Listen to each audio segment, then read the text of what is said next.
the earth is facing away from the sun and seems to be in darkness because it is facing away from the source of light, when it turns round and suddenly the earth is lit up, does the earth turn on that light? Is light suddenly created? Does anything happen to sunlight? No, the sunlight was always shining with the same brightness. It was the earth that turned its back on the light and as a result appeared to go into darkness. So the separate self is like the earth, which seems, from its own illusory point of view, to turn its back on its source. Why? Because the separate self comes into apparent existence when consciousness rises in the form of attention.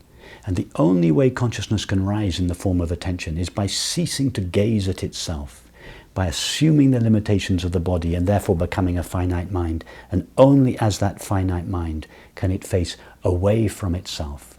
So the return to itself it appears to be the return of a finite self. When the finite self returns to itself, and infinite consciousness is revealed, simultaneous with that realization, with that revelation, or this remembering, this recognition, is the separate self never came into existence. There was never any real separate self that left its home, that undertook a sadhana, and that returned to itself. All that was an illusion of an illusion. The primary illusion is personal consciousness, the finite mind. The second illusion is then everything that finite mind does to retrace its steps back to its origin. And then there is this recognition at some point, I never left home.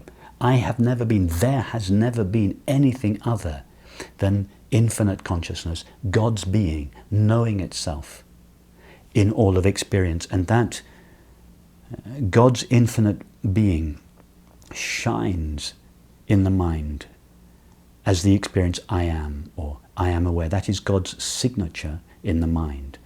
The feeling of peace and happiness is God's footprint in the heart. That is the way, at the human level, God, infinite consciousness, infiltrates the human experience. And that's why there are these two paths elaborated: the path of jnana, following the I am, or the I am aware thought, or the path of bhakti, following love or happiness. If we take either of these feelings, which seem to be very human feelings, we think, I, the human being, am aware. I, the body-mind, am aware.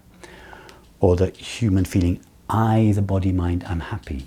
If we follow the awareness or the happiness, if we follow them and follow them, we realize we actually fall out of the body-mind. The experience of happiness and the experience of I am aware, they are identical experiences. They are God's being shining in the body-mind. And if we trace either of those experiences, we fall out of the body-mind. We pass out of time into eternity. The I thought, the rising of the finite self, is the portal through which God's being passes in order to become apparently finite and appear as the world, appear as a separate self and an outside world. It is the same portal, the I thought or the feeling of happiness, that the apparently separate self passes through in the other direction, out of time into eternity. So you're right, that to speak of enlightenment is to make a concession, and it is a legitimate concession because most of us feel I am a separate person. So as a compassionate concession to that belief and feeling, the spiritual traditions elaborate various paths to something called enlightenment, which is simply the recognition. It's why it's called a recognition, or the remembrance of God. It is a remembering, not a remembering of something in time, but a remembering of something that everybody knows. The fact that everybody longs for happiness is itself the sign that happiness is the longing for happiness is happiness itself, calling the apparently separate self back into itself. And when the finite self the apparently finite self sinks into its source, collapses into its source, there is this revelation. I was never anything other than that. There was all the time, even in my apparent ignorance, there was only God's infinite being shining. I have never been anything other than that. There is nothing other than that. All of this is only that. And then we cannot even talk about God's infinite being, because infinite means not finite.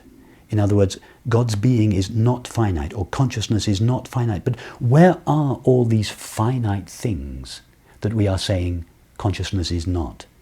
From consciousness's point of view, there are no finite things to compare itself with. So we cannot even say God's being is infinite, or consciousness is infinite, is prior to either finite or infinite. In fact, we cannot even name it consciousness, because consciousness only means something in relationship to objects. But without the objects, we cannot name